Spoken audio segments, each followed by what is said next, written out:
नमस्ते साथियों, आज देखेंगे भौतिकी का पहला पाठ रिफ्लेक्शन ऑफ लाइट यानी प्रकाश का परावर्तन। रिफ्लेक्शन ऑफ लाइट इंग्लिश में बोला जाता है प्रकाश का परावर्तन। सबसे पहले छोटे छोटे बातों से समझेंगे प्रकाश क्या है, रियल में प्रकाश क्या है।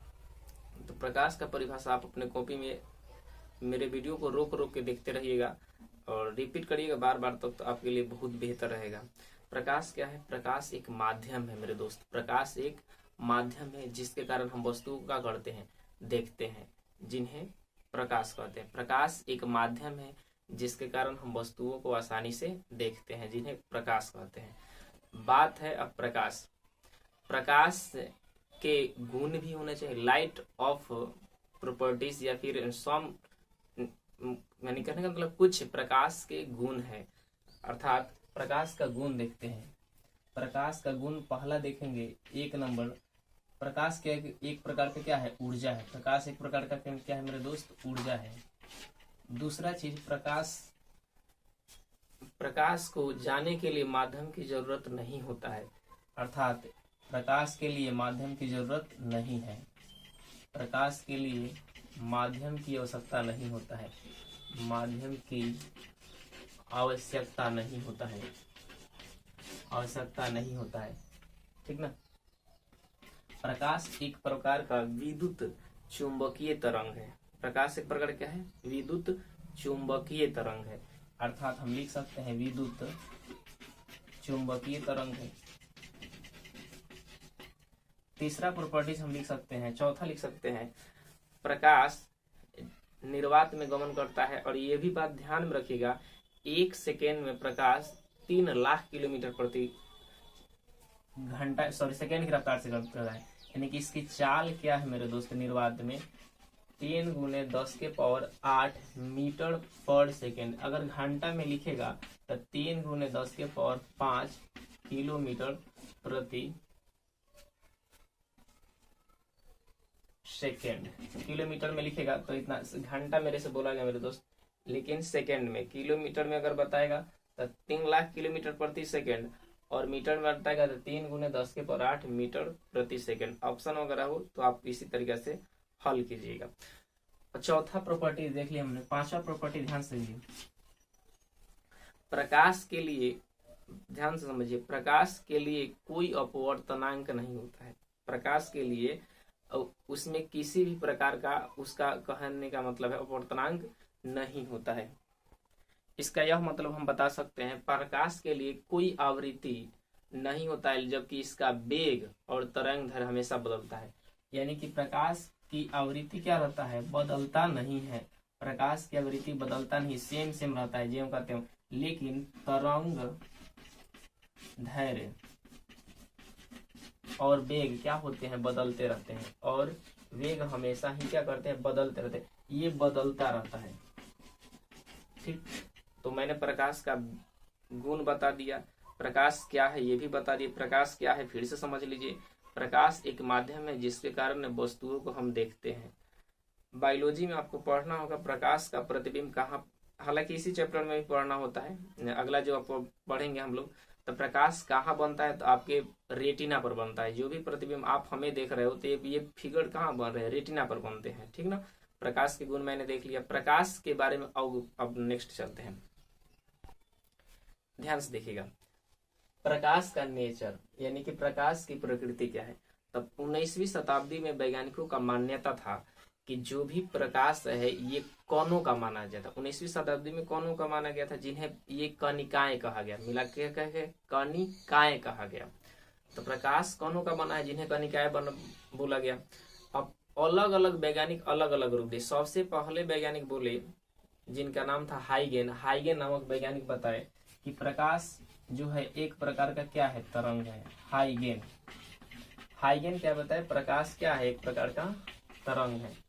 प्रकाश एक प्रकार का तरंग है। हाइगेन नामक वैज्ञानिक बताए कि प्रकाश एक प्रकार का तरंग है। अब ये बेचारा साबिते नहीं कर पाए प्रकाश एक प्रकार का तरंग है, तो इन्हीं को देख के, देखिए, एक दूसरे को देख करके वैज्ञानिक, हालांकि एक वैज्ञानिक दूसरे वैज्ञानिक किस तरीके से चोरी से या फिर उसी में से थोड़ा थोड़ा निचोड़ करके वैज्ञानिक किस तरीके से बना जाता है, इसमें आप धीरे धीरे ध्यान से देखते चले जाइएगा। हाइगेन बताए प्रकाश एक प्रकार तरंग है, लेकिन ये प्रमाणित नहीं कर पाए, साबित नहीं कर पाए। तो एक व्यक्ति आए यंग नामक, जिनका नाम था Thomas young. Thomas young Thomas young आए, कहा कि नहीं, प्रकाश के आपने तो वेग, प्रकाश एक प्रकार तरंग तो बता दिए, लेकिन साबित कहाँ किए थे? इन्होंने क्या कर दिया? साबिते कर दिया। तो प्रकाश तरंग का सिद्धांत इन्होंने दे दिया, प्रकाश तरंग का सिद्धांत, प्रकाश तरंग का सिद्धांत।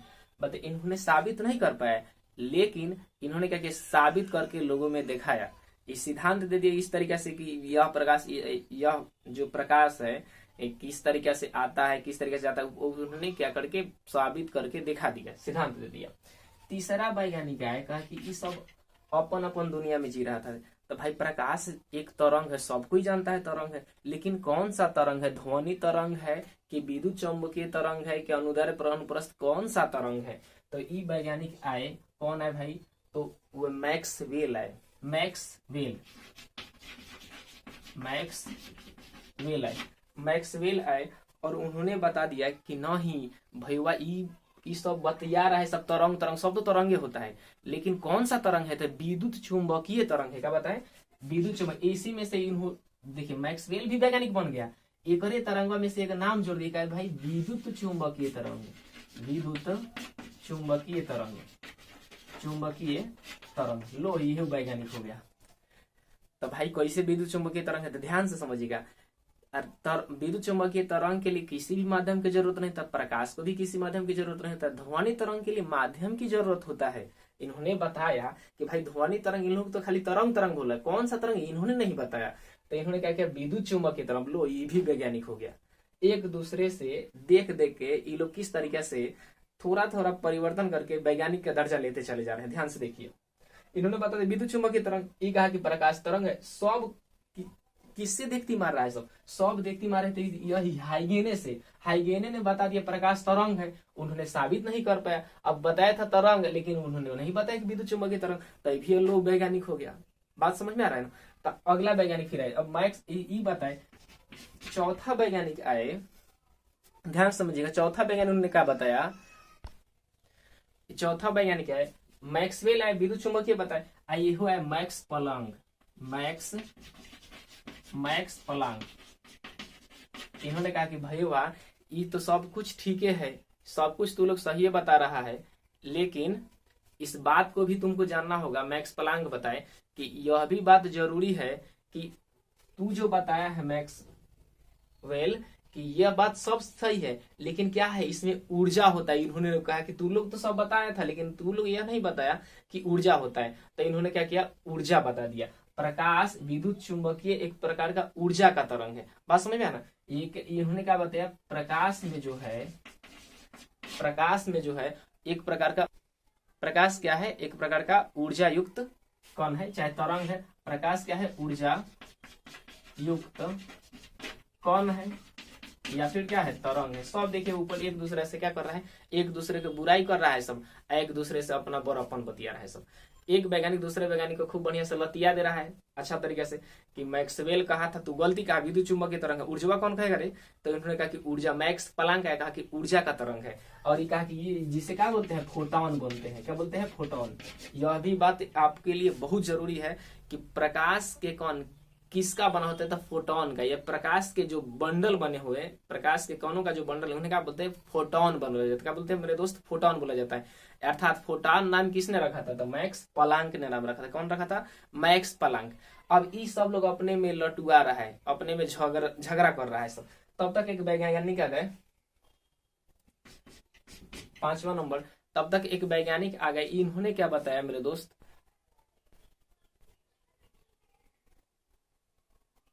तब तक एक वैज्ञानिक है और बताए, जिनका नाम था, आप ऑलरेडी जानते होंगे कि ये जो वैज्ञानिक का नाम है बहुत ही प्रचलित। इन्होंने 1921 में नोबेल प्राइज भी जीता था, जिनका नाम था आइंस्टाइन। क्या नाम था? आइंस्टीन।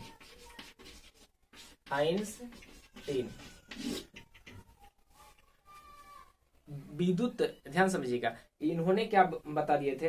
प्रकाश के बारे में बताए। तो प्रकाश के विद्युत प्रभाव के बारे में, कैसे के बारे में बताए? प्रकाश के विद्युत प्रभाव के बारे में। प्रकाश विद्युत प्रभाव, विद्युत प्रभाव, प्रकाश के विद्युत प्रभाव के बारे में बता दिए। तो याद रखिएगा, इन्होंने बताए प्रकाश के विद्युत प्रभाव के बारे में सबसे ज्यादा अपना सिद्धांत दिए, लेकिन इनको इस विद्युत प्रभाव के लिए नोबेल पुरस्कार नहीं मिला था। इनके लिए उस नोबेल पुरस्कार उसमें नहीं दिया गया था। किस चीज के लिए था? तो ये जो इन्होंने नोबेल पुरस्कार दिए थे, ऊर्जा संरक्षण सिद्धांत E बराबर mc स्क्वायर के रूप E बराबर mc स्क्वायर के लिए थे। E माने एनर्जी, M यानी कि मास, C माने प्रकाश की चाल। इनके लिए उनको नोबेल पुरस्कार 1921 में मिला था। ठीक, आगे चलते हैं, अगले नेक्स्ट टॉपिक पर हम चलते हैं। यहाँ पर मैंने एक शब्द लिखा है दीप्ति और एक लिखा है अदीप्ति। दीप्ति का मतलब होता है लुमिनियस, इंग्लिश बोलते हैं लुमिनियस, और अदीप्ति का मतलब होता है नॉन लुमिनियस। ठीक ना, इसे बोलते हैं दीप्त या इसे बोलते हैं अदीप्त। दीप्त का मतलब होता है वैसी वस्तु जो प्रकाश उत्पन्न करे, उसे दीप्ति बोलते हैं। क्या बोलते हैं? दीप्त बोलते हैं। और वैसी वस्तु जो प्रकाश उत्पन्न नहीं करे उसे अदीप्त बोलते हैं। ठीक, अदीप्त। दीप्त किसे बोलते हैं? वैसी वस्तु जो प्रकाश उत्पन्न करता है उसे दीप्त बोलते हैं। वैसी वस्तु जो प्रकाश उत्पन्न नहीं करता है अदीप्त बोलते हैं। ठीक ना, तो दीप्ति वस्तु किस कैसे बने? जैसे सूरज, मोमबत्ती, लालटेन, ये सब बल्ब क्या है? दीप्ति है। अदीप्ति का मतलब जिसे लाइट न दे, प्रकाश न दे। जैसे मेरे कपड़े के अंदर लाइट है? नहीं है। मेरे अंदर लाइट है? नहीं है। आपके अंदर भी लाइट नहीं है। बात को समझिए, वो प्रकाश उत्पन्न नहीं करते हैं। जो प्रकाश उत्पन्न करता है उसे कहेंगे दीप्ति, और जो प्रकाश उत्पन्न नहीं करता उसे कहेंगे अदीप्ति। ठीक ना, तो अब बात चलते हैं, किरण क्या है? रे, जिसे बोलते हैं किरण, रे। ध्यान से समझिएगा, किरण क्या है? यानी दीप्ति वस्तुओं से एक सीधी सी रेखा में प्रकाश के कण गमन करता है। सीधी रेखा में प्रकाश के कण गमन करता है, जिसे किरण कहते हैं। किरण किसे कहते हैं? यानी दीप्ति वस्तुएं से जो किरणें निकलती है, ठीक ना, दीप्त वस्तुएं से प्रकाश के गमन को क्या कहते हैं? किरण कहते हैं। किरण के समूह को किरण पुंज कहते हैं। बात को समझिए मेरे दोस्त, किरण किसे कहते हैं? यानी दीप्त वस्तुएं से जो सीधी रेखा में गमन करता है उसे कहते हैं किरण। एक एक निकल रहा है तो उसे किरण। अब काउंटिंग तो नहीं कर सकते उसमें कितना रे निकल रहा है, तो अगर ज्यादा मात्रा में निकलता है उसे किरण पुंज कहते हैं। यानी किरणों के समूह को किरण पुंज कहते हैं। किरण के समूह का कहते हैं किरण पुंज। किरण किसे कहते हैं? यानी दीप्त वस्तुएं से सीधी रेखा में गमन जो करता है उसे, जो प्रकाश गमन करता है उसे किरण कहते हैं। और किरण के समूह को क्या कहते हैं? किरण पुंज कहते हैं। अब बात है किरण पुंज ये कितने प्रकार के होते हैं? 3 प्रकार के होते हैं। कितने प्रकार के मेरे दोस्त? 3 प्रकार के होते हैं। पहला है समांतर किरण, जिसे पैरेलल बीम बोला जाता है। पहला क्या है? समांतर किरण। समांतर किरण इंग्लिश बोलते हैं parallel beam. Parallel beam, parallel beam अर्थात ये जो किरणें हैं सीधी रेखा में जाती है। क्या सीधी रेखा में जाती है, अर्थात ये सीधे सीधे गमन कर जाता है। क्या करता है? सीधे सीधे। आप इस बात को ध्यान में रखिएगा, तीर का निशान जरूर दीजिए। किस रेखा में गमन कर रहा है किरण, वो अगर नहीं बताइएगा तो समझ में नहीं आएगा। अर्थात देखिए यहाँ तीर मारे, किस दिशा में गमन कर रहा है, तो हम कहेंगे इस दिशा में गमन कर रहा है। ठीक ना, इस दिशा में गमन कर रहा है किरणें, इधर से आ रही है इधर को जा रही है। सीधी रेखा में जब गमन करता है किरण उसे कहते हैं पैरेलल यानी समानांतर बीम। एग्जाम्पल तौर पे अगर आप देखे होंगे रेजर लाइट जो बारह जाता है वो सीधा ही ज्यादा जाता है, सीधे ही जाता है। लेकिन कहने का मतलब है कि वो आपको एग्जाम्पल तौर पे सीधे दिखेगा, एकदम सीधा ही जाता है, वो फैलता वगैरह नहीं है। तो उसमें कौन सा किरण मानकर चलिए, तो हम कहेंगे समानांतर किरण। समांतर किरण है, सीधी रेखा में गमन कर रहा है। दूसरा चीज अपसारी किरण। अपसारी किरण इसे बोला जाता है डाइवर्जन बीम। क्या बोलते हैं? Diversion beam. क्या बोलते हैं मेरे दोस्त? Diversion beam. तो डाइवर्जन बीम क्या है, ध्यान समझिएगा। डाइवर्जन बीम क्या है? जब किरणें एक स्थान से ध्यान से देखिए, ये आपको पता होना चाहिए क्या चीज हम बना रहे हैं। इसमें सेल लगा है। जब एक स्थान से किरणें चारों ओर फैले, एक ही स्थान से किरणें चारों ओर क्या करे? फैल जाए, उसे बोलते हैं अपसारी किरण। क्या बोलते हैं? अपसारी किरण। यानी एक स्थान से किरण चारों ओर फैल जाए उसे क्या बोलते हैं? अपसारी किरण। ठीक ना? यानी एक है समानांतर के सीधे चला जाता है, अपसारी एक जगह होकर फैल जाता है, अपसारी एक जगह क्या होता है? फैल जाता है, अपसारी किरण कहेंगे। ठीक ना? जैसे आप टॉर्च जो बारते हैं, देखिएगा एक एक ही जगह से चारों ओर फैल जाता है। आपका मोबाइल का लाइट होगा वो भी चारों ओर फैल जाता है, तो कहेंगे अपसारी किरण। उसमें कौन सा किरण है? अपसारी किरण है। ठीक है? फैल जाए, पसरे, पसरे, यानी आप भी जानते हो पसरे माने फैले, पसरे माने फैले, एक ही जगह से फैले उसे बोलते हैं अपसारी किरण। तीसरा चीज है अभिसारी किरण। तीसरा है अभिसारी किरण। तीसरा कौन सा किरण? तीसरा है अपसारी किरण, जिसे बोला जाता है कन्वर्जिंग बीम। क्या बोलते हैं? Converging beam. ये अभिसारी किरण हम लिख देते हैं, अभिसारी किरण इधर लिख देते हैं, अभिसारी किरण।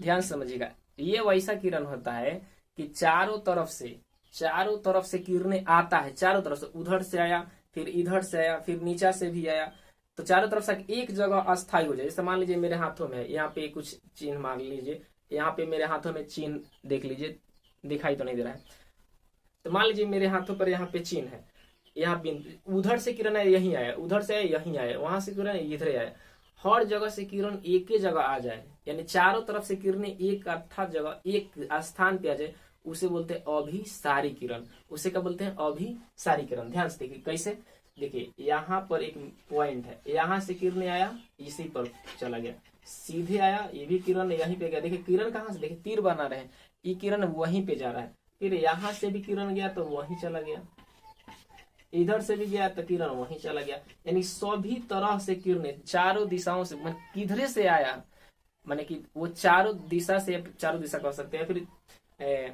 फैला हुआ किरण एक ही स्थान पर आके मिल रहा है, ये किरणें, ठीक ना? जब मतलब अभिसारी किरण का परिभाषा लिख सकते हैं, यानी कि वैसी किरणें, चाहे वैसी किरण पुंज जो एक ही स्थान पर आकर मिले उसे अभिसारी किरण बोलते हैं। क्या बोलते हैं? अभिसारी किरण। यानी चारों तरफ के किरण आके एक ही जगह मिले उसे कहते हैं अभिसारी किरण, या फिर कन्वर्जिंग बीम बोलते हैं। ठीक ना? तो ये आप समझ गए, अभिसारी किरण और अपसारी किरण समझ गए, और समानांतर किरण भी समझ गए। इसके पहले भी मैंने बता दिया था। और अगले वीडियो में हम मिलेंगे, तब तक के लिए इतना ही रहने देते हैं। कोशिश करिए आप प्रश्नों को जो बताया जा रहा है लिखिए, और आप आराम से दो बार, 3 बार, 4 बार, जितना बार मन करे उतना बार देखिए। वीडियो आगे पीछे करके देख के भगाते रहिएगा। तब तक के लिए हम अगले वीडियो में मिलेंगे, तब तक के लिए हम जय हिंद।